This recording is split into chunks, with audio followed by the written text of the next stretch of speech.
Aliansi Buruh Goa tentu dari berbagai elemen, ada unsur masyarakat, tokoh adat, dan elemen buruh yang kemudian hari ini berada di PT Wings, itu kemudian melakukan aksi unjuk rasa terkait dengan persoalan dugaan pelanggaran hak normatif serta PHK terhadap anggota Serikat Pekerja Serikat Buruh yang dilakukan oleh salah satu vendor yang ada di PT Wings.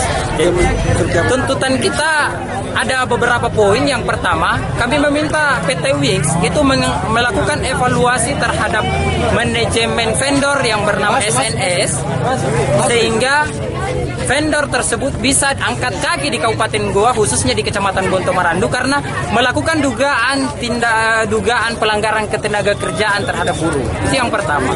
Yang kedua, kami meminta pekerja yang di PHK atau diputus kontrak tanpa ada alasan yang jelas untuk dipekerjakan kembali oleh PT Wings, baik melalui vendor yang lain maupun melalui vendor yang ada di PT Wings.